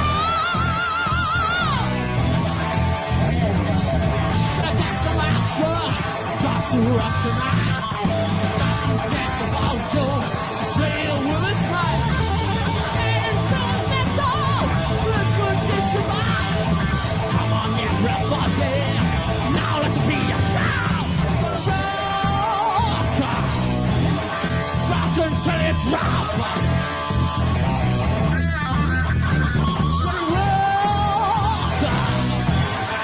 Rock until you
drop.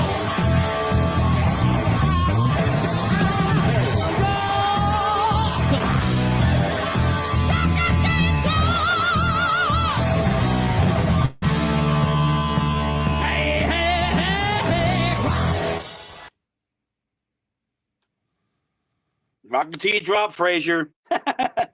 And all of you people, too. I love Raven. I think they're one of the best new wave of British heavy metal bands. And they were label partners with Venom, too, at one time on Neat. So really, interesting. Really, I used to really listen to Raven a lot when they were out in the early 80s. But when they got to that Pack is Back and everything, I checked out, man. I was done with that. I was like, oh, no, they got Americanized. I call it Americanized. When these bands were good from Europe and anywhere else in the world, as soon as they got to America, they got Americanized with MTV and shit. I was like, there goes their career. For me. I just didn't, it was disappointing when you heard the bands that you love. You see them taking a direction of the stuff that you're steering clear from. you know, and when you're younger, you're like, man, you don't want to hear that. You know, it's as much as I love my, you know, Van Halen, Rush, and Led Zeppelin, Who, and all that. When all this was out, this was it, man. You didn't want nothing less than this anymore. And I believe Carl even stated the same thing. I said the same thing too. Him and I see the eye to eye on this too. And you probably see it the same way too, Francisco. It's just you never wanted to see the band you like change, especially in that time period. It was such a special time when these bands all got to come out, and you're hearing these sounds. And there was no internet. You know, nobody was calling each other on the phone to check out how they're writing and what's their influences. They just ran with it. They took what they liked and what they heard, and they made it their own way. I try to do that. I try really hard not to let anything going on around in the scene influence me. Anybody's opinions, I do what I do, and I do it wholeheartedly just the way I like it, because I always found that the more you try to please people, the worse it fucking gets. You never wind up better when you're trying to appease people. I don't think so anyway. I agree. So I you know, and I think in my 54 years of life, I had more people against me than for me. From my experience, I could be wrong, but from what I've seen and heard in my life, I had more people against me than for me. And all that ever says to me every day is, well, I'm doing something right. Because that shit never changes anything for me. If anything, I just keep absolutely laser focused on what I'm doing anyway. Right. You know, you don't get nowhere trying to be the everything guy. Yeah, I got to be in 15 bands and all that other horse shit. No, I believe in quality instead of quantity. I'm not impressed with people that are in 10 bands and shit like that. I'm just like, dude, I mean, is it necessary, you know, to be in that many bands? Why can't you just focus on the one thing with like-minded individuals and really create something? Even if you did just one album, just really create something. You could say, man, this was the most uncorrupted, enjoyable thing I've ever done with my art and skill. Even if it's just one time. I think if everybody at least did it one fucking time, they would have really something when they get older to show for it and say, you know what? I miss being that, and I should be that again. I don't know. I think it healthy that way. But to each their own, man. There you go. Yeah. So what's if Frazier was gonna go buy a Raven album or CD, which one should he start with? Well, the first three are the best, and then you can get Live at the Inferno, their live album in '85. Okay. Well, I mean, you know, you start out with Rock Until You Drop, which is the title track we just watched. There's that. Then there's a second album, Wiped Out. I would say Wiped Out is more aggressive than Rock Until You Drop. Wiped Out's really fucking hyped up going. It's three times more the chaos and energy than Rock Until You Drop. But Rock Until You Drop is a very powerful, potent debuted album. And then you got All for One, the third album that was out on Megaforce Records, which had Seek and Destroy. And it was like probably, you know, I guess it was probably their best known underground album in my neck of the woods. Growing up in the 80s, it was that one. It was All for One, the third album. And then they bought out their live album, Live at the Inferno, because you have a discussion about this I don't know if it was last night or the other day about live albums. Would you buy live albums? Right. If you haven't heard, I'll say this to you too, Francisco, if you never heard it. But if you like Raven, if you like them, if you haven't heard Live at the Inferno, the live album, it's very, very good. You hear everything. It's like an hour. I think it's like an hour and a half long album. I have the cassette still of it. It's long, but it sounds magnificent. I put it up there with the quality of Kiss Alive and Kiss Alive 2. Right. It really sounds that good for live. I'm Judas Priest, you know, Unleashed in the East, like those live. Yeah. It has really great sound. So I just recommend, that's one of the live albums I would recommend would be Raven's Live at the Inferno is a good one. So I don't know. So that's it for Raven. Frazier, if you want to start out with one, buddy, they're all great. All three of them are great. Go with Wiped Out. Go with the second album. Because if you like that, which I'm sure you will, you'll definitely be into All for One, and you'll be into Rock Until You Drop. I would say Wiped Out. If you're asking, I would say that one. It's got Faster Than the Speed of Light on it. Chainsaws on that. Let It Rip is on it. It's just awesome stuff, man. So there you go. Well, we're going to move up now. Number 13 spot. And this one is to all my lady friends. I want to put this is dedicated to all my lady friends here at the party tonight, because of a little love and appreciation for women in the extreme end of high energy and raw power. And this this woman is no short of high energy whatsoever. She is nothing but a chaotic ball of destruction, a constant thundering, just ballistic mean machine that just goes and goes and goes. I mean, she's a gunshot hurricane. She's awesome. But this one, definitely one of the best women to promote high power in music. No holds barred, total chaos. So for all you ladies at the party tonight, this is dedicated to all you ladies tonight. So number 13, the Plasmatics, live on TV, Butcher Baby. Butcher Baby! Therefore I'll put you away!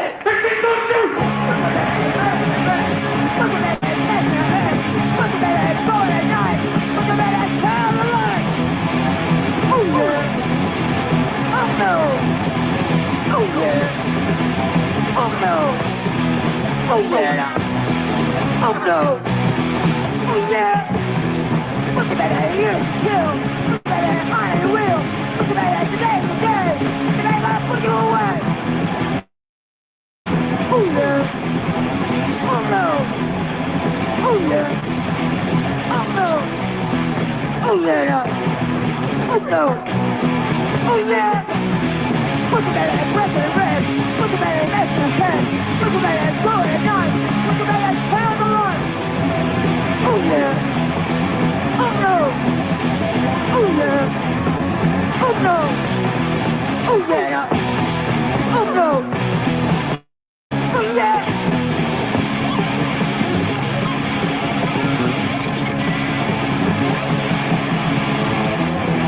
Oh yeah! Oh no! Oh yeah! Oh no! Oh yeah! Oh no! Oh yeah!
How can that not excite you?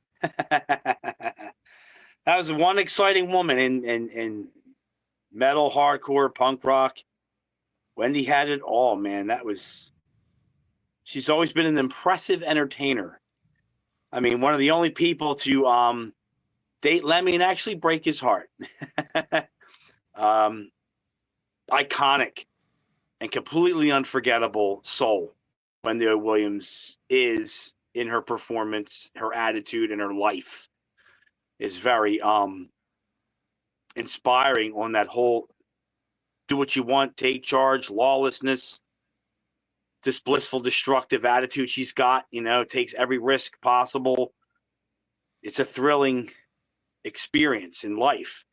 And it's entertaining to watch somebody that is that chaotic move through life and song the way she does as a performer. So salutes to Wendy Williams and the Plasmatic.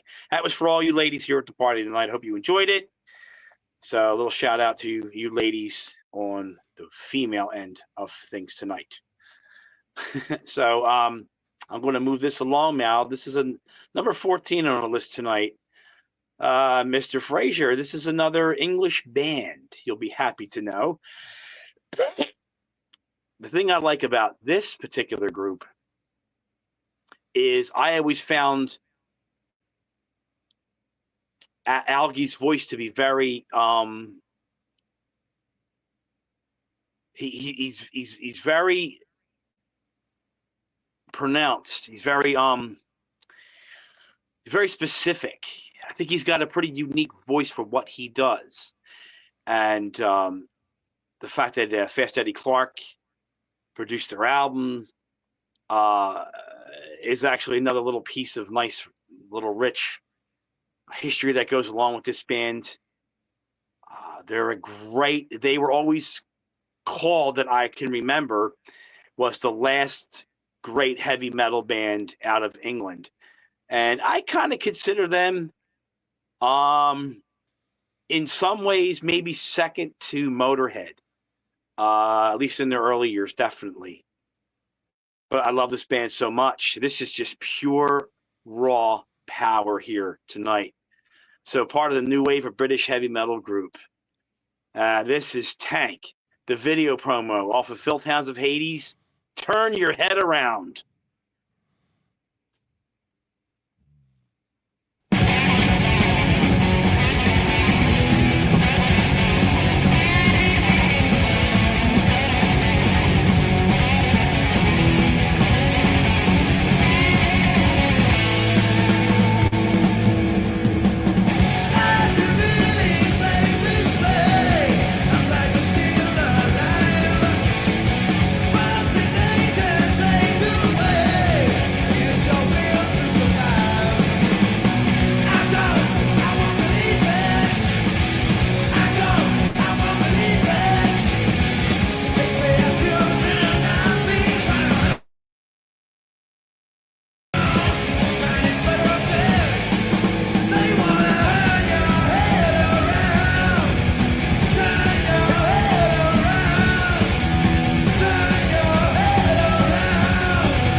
Well, I love Tank.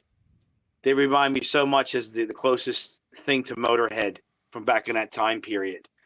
And just, I love that stuff, man. It's just that potent power, man. The simplicity and of the guitar riffs, the structuring of the song, the way it's just, the way it's played, man. You know, I mean, that to me, I mean, that's just raw energy, man. Tank really bought it when it came to power and energy in their music in those early albums. So that's my love for Tank tonight. And tonight, I just want to say, before we play the last song of the night, you know, I'm in a very busy time in my life, as most of you know. I am still getting a lot of things done. I'm still moving with everything I have to do in my personal life and plans and things. So, you know, just being able to spend time with you guys and girls and just play music and enjoy it. It's everything to me. I say it all the time. I know I do, people. And you know, but,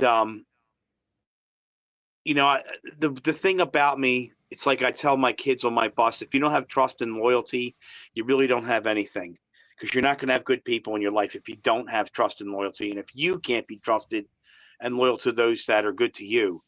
And I think this music is loyal and trustworthy. It always has been. I'm lucky I had a very good mother and father. I had 3 great older sisters. My brother messed up, so I got to watch what not to do when Frank would mess up. I had a lot of good friends around me. And, you know, just growing up in the neighborhood I did, seeing how things happen in life, like most of you, I'm sure, if you grew up in any major city, if it was good at one point and then you just slowly watch it turn and deteriorate and rot, turn into something really ugly that you don't want to see and be around anymore.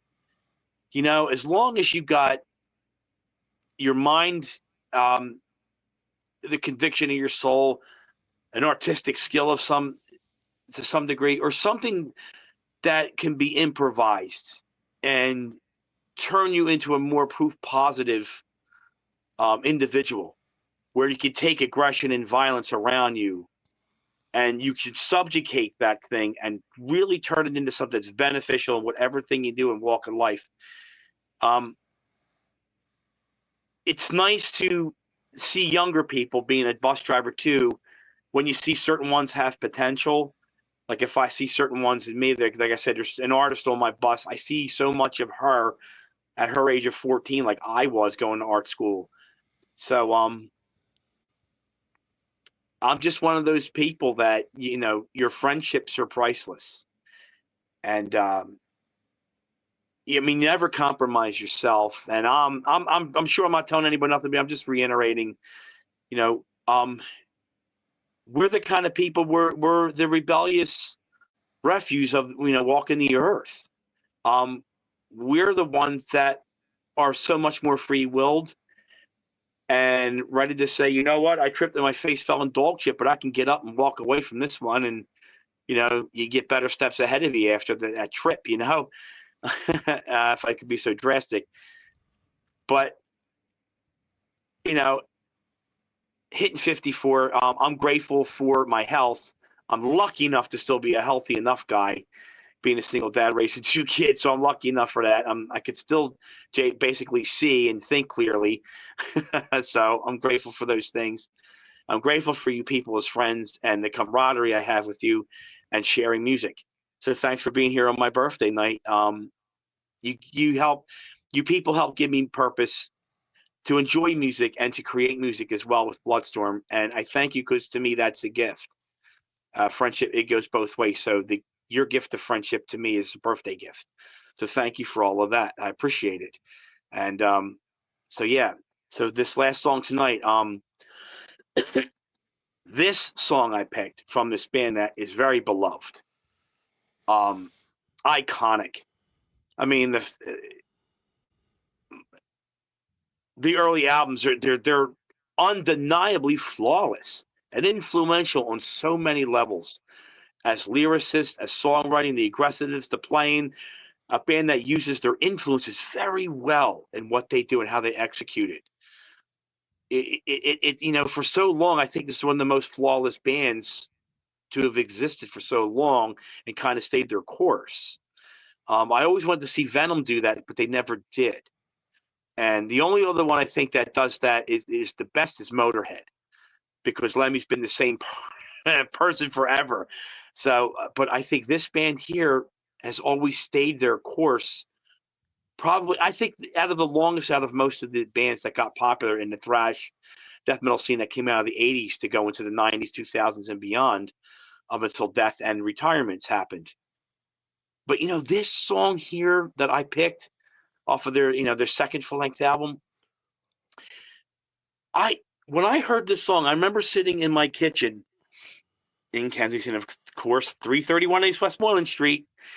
I was sitting there with my buddy Paul Purcell, who I went to school with, and he was trying to analyze the lyrics for it. He was trying to figure it out, and he couldn't really figure that stuff out yet. He was trying to sit there with me and figure it out. And this is one of the bands he was trying to figure out creators' vocals, which was completely hard for him. But he was trying to figure out this, which is an American band. But this song specifically, it like Venom's Possessed, the song Possessed. This song from this band does the same effect when it comes to horror, to imagery, being able to put sound, words, structure of the song, how it's executed and played into brilliant pictures of horror. And when that happens for me, as I consider that brilliant songwriting. When you can really envision a whole movie or an episode or an event hearing what you're hearing out of the music. So I thought this song painted, it was like, to me, what it reminded me of Salem's Lot mixed with Phantasm with a pinch, and I mean a slight pinch, of The Shining. For some reason it just did, but more vampire-like. It really did. The crudeness of Mr. Barlow from Salem's Lot, which I think was the ultimate vampire. Mr. Barlow was the best vampire when I was a kid. He was the only vampire that scared me as a kid, was him, Mr. Barlow. And this song really made me think of Mr. Barlow and the other aforementioned movies. So the last song tonight, I think, is one of the best Slayer songs to paint a portrait of horror for me. Off of Hell Awaits. This is Ending the Night. Thank you so much for being here at the party. I hope you enjoy this song of horror. At dawn, they sleep.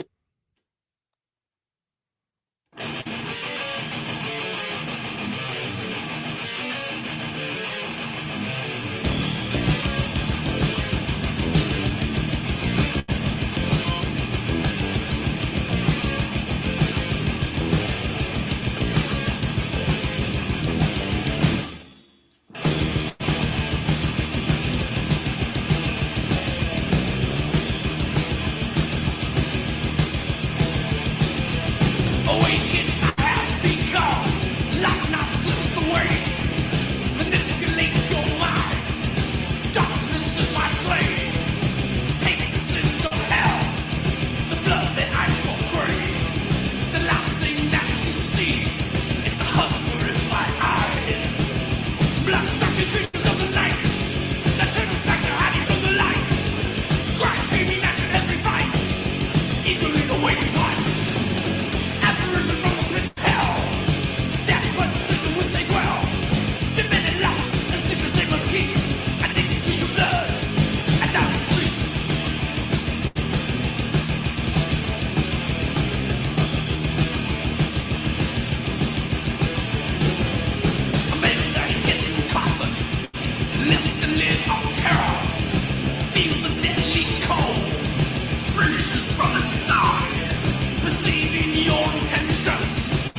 torment, certain death.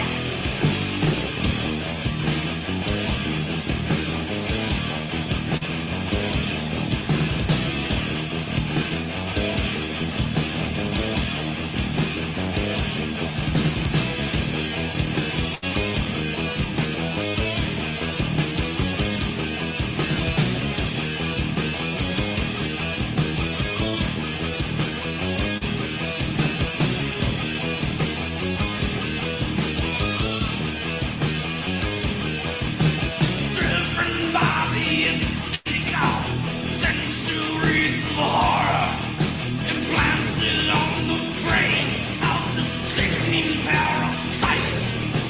Linked together by one trait that hell for me to kill, kill, kill, kill.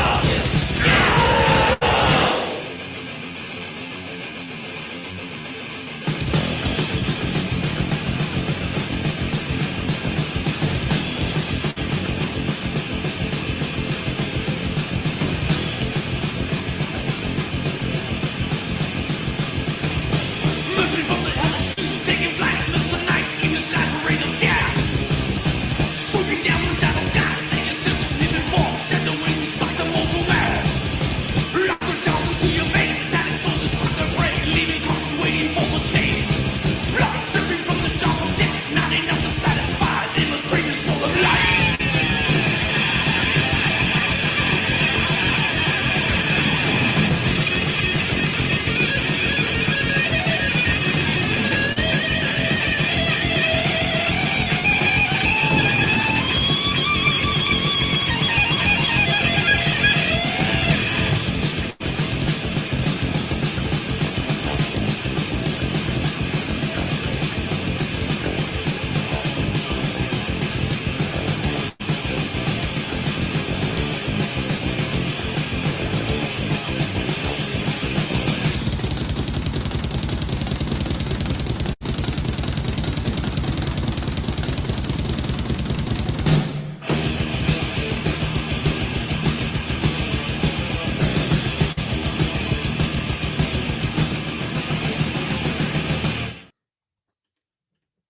Oh yeah.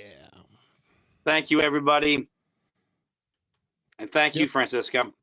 Great way to end with that. That's probably easily one of my favorite Slayer songs ever. It is, right? It makes me really think of those horror movies. That really does. Yeah. I love the it's just lyrics in perfect. that a lot. Oh yeah. They just put it all together. On that yeah, it's a fantastic song. Not one boring part, just Yeah, right? total, just perfectly arranged song. I don't know, just Yes. a great song. Yes. Start off It's with hypnotic that like the way that it harmonic goes, fucking riff. you know? That riff, I mean, we at the beginning was just harmonized. Yep. It's like yeah, just, and it sounds evil as shit. It does. It reminds me of old school vampire movies and stuff like Yep. you know, like I said, Salem's Lot, Mr. Barlow. He was the only vampire that ever scared me, man. Not these you know, these fucking heavy as wet cereal, limp wristed, you know, tissue paper, you know, half a sissy ones walking around with the little ruffles. I'm a vampire. Nothing threatening about that at all. You're about as threatening as this lighter, you know? Yeah, vampires were supposed to not. They're supposed to. Yeah, they make strike them a bunch fear. of pussies anymore. Vampire movie, they make them be pussies now. No, they should be absolutely nasty, disgusting, and horrible. Yeah. You know what's bad? When society makes love movies about zombies. Right. Something terrible about that idea, too, isn't it? Yes, I agree. Right. I agree. I agree. So, well, again, great show. Thanks everybody for hanging out. Yeah. Those of you that made it all the way through, quite a bit of you actually. So thank you guys for hanging out. Before we head out, I want to remind everybody. I believe Chris still has copies of the Bloodstorm CDs for sale. This is I just do. one of the one. This is one of the ones that I had right beside me, so I figured I'd grab this one and show it. But this is the last album, Cursedness of the Cinder Witch. Get copies of this. You can write Chris at that email right there below, and tell him, hey, I want. I think you have copies of all of them, so that at least the Lightning War Dragon, Pestilence Yes. from the Dragon Star, this one, and Ancient Wrath of Ku. Yes. The only one I don't Yes. have copies of, I don't have Stellar Exorcism, and I don't have Assyrian Storm. They're the Yes. two I don't have copies of yet. So if you need remakes. copies of any of those 4 or all 4, right, Chris? Yeah. Email them there at that email you see. I'll cut you even more of a deal. Yeah. By the way, ladies and gentlemen, I'm trying to lighten my load before I move.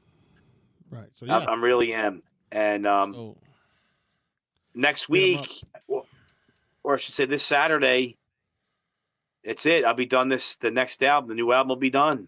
This one more session with me and Jimmy, and we're done. Cheryl has showed great interest in making vinyl with CDs right away for this one.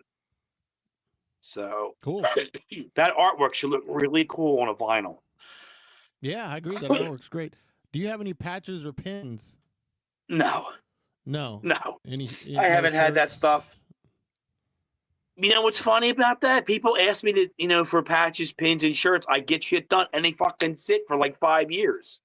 I know. And I'm like, and it's look. It's not that I don't appreciate it. I do, but for me, everything's out of my pocket. It's hard for me because I'm really on my own, so it's hard for me to do everything out of pocket too much.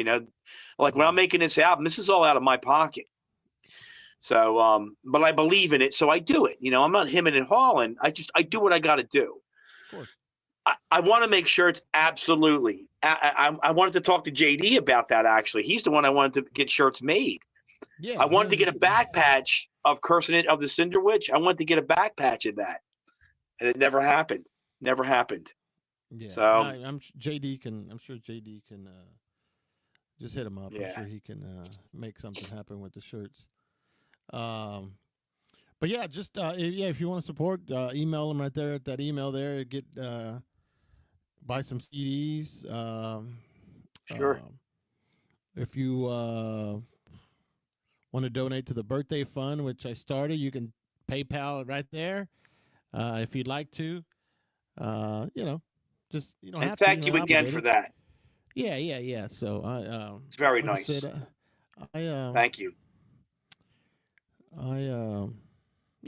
Like I said, it's just for doing the shows, and it takes time and all that to do all this. So hey, why not? I love it.